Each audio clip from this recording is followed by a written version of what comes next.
En este canal hemos visto muchísimos casos sobre crímenes en Argentina, y no hace mucho también conocimos su lado paranormal, pero aún nos falta conocer sobre sus leyendas urbanas, así que me puse a investigar sobre algunas de ellas y sus orígenes para nuestra cita de hoy.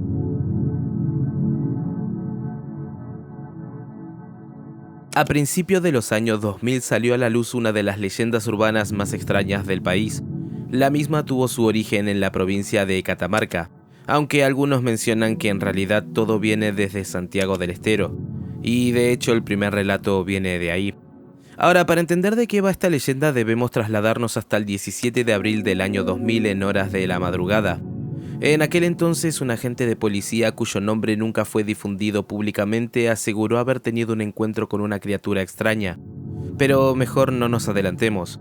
Según este agente, aquella noche se encontraba caminando por la plazoleta Antonio de la Vega, una pequeña plaza ubicada en la ciudad de Frías, Santiago del Estero. Era una noche tranquila, no había prácticamente personas en la calle, pero en un momento determinado observó a la distancia una figura muy baja. Al ver esto, su primera reacción fue completamente normal. Pensó que tan solo se trataba de un niño, y como cualquier agente de la policía decidió acercarse porque le llamó la atención que hubiera un niño deambulando solo a esa hora. Pero a medida que reducía la distancia comenzó a notar algo extraño. La criatura no tenía proporciones humanas, era muchísimo más baja de lo que parecía, calculemos entre unos 30 a 50 centímetros aproximadamente. Según la descripción del agente, este ser tenía una cabeza grande, cuerpo pequeño, brazos cortos, orejas puntiagudas y aspecto parecido al de un pitufo. Pero había algo más. En un momento determinado la criatura levantó la vista, y fue ahí que sus ojos comenzaron a brillar con un rojo intenso. El policía describió el efecto como si fueran llamas rojas o brasas encendidas. Afirmó que apenas pudo reaccionar y la figura desapareció casi inmediatamente. Ese episodio hubiera quedado como una anécdota local si no fuera porque unos meses después ocurrió otro hecho aún más llamativo. Y ya que estamos hablando de temas bien argentinos, aprovecho para presentarles a mis amigos de trucochon.com, la mejor página de truco y chinchón. Para jugar no hace falta que descargues nada, podés hacerlo directo desde tu computadora o desde tu celular escaneando mi código QR en pantalla o desde mi enlace en la caja de comentarios. Podés unirte a la comunidad y jugar al truco, al chinchón, competir en el ranking semanal y en torneos las 24 horas, además de dialogar en el chat global y hacer amigos para jugar en partidas de 2 versus 2. Podés personalizar tu avatar, tu nombre y muchas cosas más. Así que no dudes en escanear el código QR y unirte a la comunidad de truco y chinchón más grande de Argentina, trucochon.com. A principios de julio del año 2000, esta criatura volvió a generar revuelo, esta vez en la subcomisaría de Banda de Varela, provincia de Catamarca. Y fue a partir de esta aparición que el caso se convirtió en leyenda. Esta vez sí se dio a conocer el nombre del protagonista, el cabo Miguel Carlos Agüero, de 37 años en aquel entonces, aunque su rostro sigue siendo un misterio. Ahora, aquella noche el cabo estaba de guardia completamente solo en la subcomisaría. Según el parte policial citado por diversas publicaciones, alrededor de la 1:30 de la madrugada otros efectivos intentaron comunicarse con él por radio en 3 oportunidades, aunque él no respondió. Esto llamó la atención de los oficiales, así que enviaron a un móvil para verificar qué estaba ocurriendo. Al llegar los policías se encontraron con una escena extraña.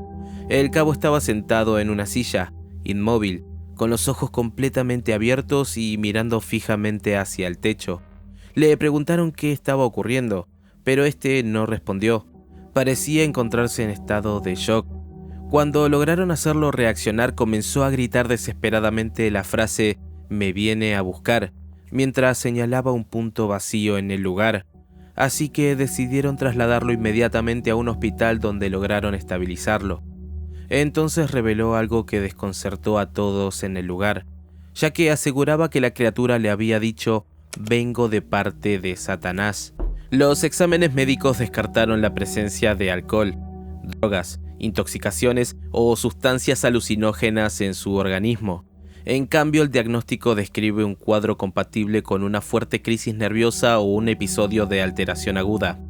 Pero este no sería el último caso, ya que el 12 de julio también del año 2000 apareció otro supuesto testigo, un remisero que aseguró haber visto al mismo ser, aunque con algunas diferencias. Por ejemplo, mencionó que no tenía rostro, solamente sus ojos, los cuales eran completamente rojos. Incluso aseguró haber sido levantado por una fuerza invisible y arrojado contra unos arbustos. Todos estos casos terminaron llegando a la televisión argentina. Uno de los tantos canales que habló sobre esto fue Crónica TV, quienes bautizaron a esta criatura como el Pitufo Enrique, algo que comenzó como una broma interna pero que terminaron llevando directamente a la pantalla. Y para los que saben cómo es Crónica TV, se podrán imaginar cómo convirtieron esta leyenda urbana de algo misterioso y terrorífico en algo bizarro. Exclusivo, el Pitufo Enrique llegó a la bailanta. El baile, el baile, el baile del duende. El baile del duende, El baile del duende. todos quieren bailar, Lo baila el diputado. también el concejal. ¡Qué pitufo este! Luego, en el año 2005, aprovecharon toda la difusión de la leyenda para llevar a cabo una película independiente llamada El Proyecto Pitufo Enrique. Y para estas alturas, esta leyenda urbana que en su momento llegó a atemorizar a muchos ya se había vuelto algo cómico y bizarro, quedando posteriormente en el olvido. Y quizás es por eso que muchos de ustedes aún no saben de su existencia. Pero ahora veamos qué más encontramos en nuestra búsqueda. Entre fines del siglo XIX y comienzos del siglo XX, principalmente en las provincias argentinas de Tucumán, Salta y Jujuy, donde funcionaban las grandes plantas industriales azucareras, tuvo origen una leyenda que, pese a los años, aún sigue generando curiosidad. En aquella época, estos establecimientos concentraban miles de trabajadores y eran conocidos por las durísimas condiciones laborales, las extensas jornadas y la gran cantidad de accidentes o desapariciones que ocurrían. Con el paso del tiempo, esos hechos comenzaron a mezclarse con el folclore popular, dando origen a una de las leyendas más conocidas del norte argentino. Ahora, según la tradición, los dueños de algunas plantas azucareras hacían un pacto con el diablo para obtener riqueza, prosperidad y buenas cosechas. Sin embargo, este pacto tenía un precio. Periódicamente debía entregarse una vida humana, y quien se encargaba de cobrar ese sacrificio era una criatura demoníaca conocida como el familiar, aunque este nombre no tiene que ver con vínculos familiares realmente.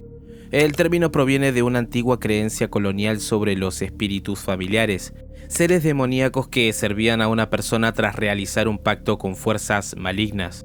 Su aspecto, según la leyenda, era el de un enorme perro negro, de tamaño mucho mayor que un perro común y con ojos rojos brillantes. Incluso se dice que llevaba cadenas que podían escucharse durante la noche. En otras versiones lo describen como una criatura mitad perro y mitad serpiente, o como un monstruo gigantesco de aspecto infernal. La leyenda sostiene que el familiar vivía oculto en túneles, sótanos o pasadizos bajo las plantas azucareras. Durante el día permanecía escondido, y al caer la noche salía a recorrer los alrededores en busca de la víctima que debía llevarse como parte del pacto. Ahora, cuando un trabajador desaparecía misteriosamente o era encontrado muerto en circunstancias poco claras, muchos obreros creían que había sido obra del familiar, y esto hizo que el mito creciera rápidamente entre quienes trabajan en plantas industriales.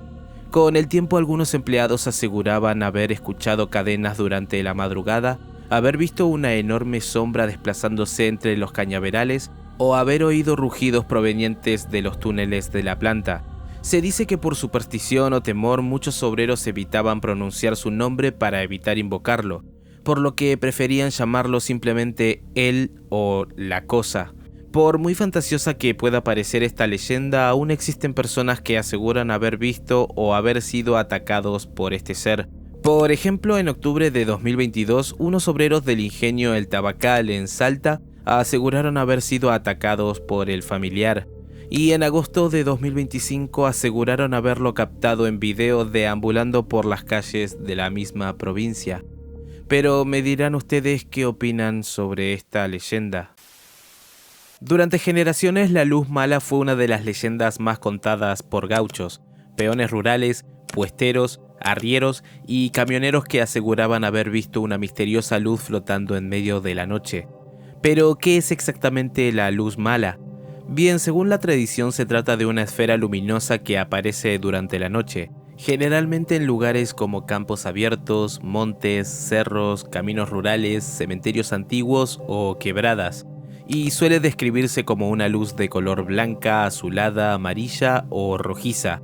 Flota a pocos centímetros del suelo y quienes afirman verla dicen que puede quedarse inmóvil, avanzar lentamente, desaparecer de golpe, aparecer nuevamente en otro sitio e incluso perseguir personas.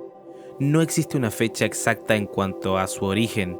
Esto se trata más bien de creencias indígenas, ya que antes de la llegada de los españoles, varios pueblos originarios ya hablaban de luces sobrenaturales que aparecían en el monte y muchas eran consideradas espíritus, guardianes o señales de lugares sagrados.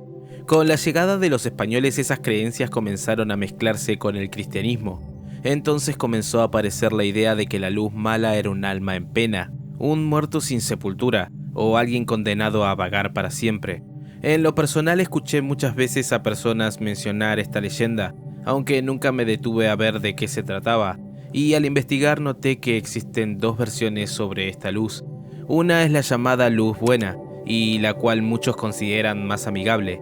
Se dice que protege tesoros enterrados, que marca lugares donde hay oro, plata u objetos antiguos, y que solo aparece ante personas elegidas. Y por otro lado está la luz mala, que según el folclore es el alma de un muerto buscando que los viajeros se pierdan, que atrae personas hacia pantanos o barrancos, que suele perseguir caballos y producir un miedo paralizante. Para otros anuncia una desgracia o incluso la muerte. Pero a pesar de que muchos aseguran haberse cruzado con esta luz durante la noche, no existen registros que lo demuestren. Pero, ¿qué es lo que realmente genera tanto miedo de esta luz? Bueno, esto se debe a que aparece donde no debería haber ninguna otra cosa, que no hace ruido, que parece tener inteligencia y desaparece sin dejar rastro. Para alguien solo en medio del campo en plena oscuridad, una luz que aparece observándote resulta profundamente inquietante. Los viejos gauchos tenían varios rituales para protegerse. Entre ellos estaba el rezar un Padre Nuestro, persignarse, morder la vaina del cuchillo, clavar un cuchillo en el suelo, nunca correr detrás de la luz y jamás insultarla. Incluso se decía que las armas de fuego no servían contra ella, pero que un arma blanca sí, debido a su valor simbólico. Pero por cómo se hablaba sobre esta leyenda me esperaba algo más perturbador. Aún así me resulta una historia interesante. Me pregunto cuántos de ustedes en algún momento de sus vidas llegaron a ver alguna luz extraña en un lugar donde no debería haber nada. Bueno, eso mejor cuéntenmelo en los comentarios.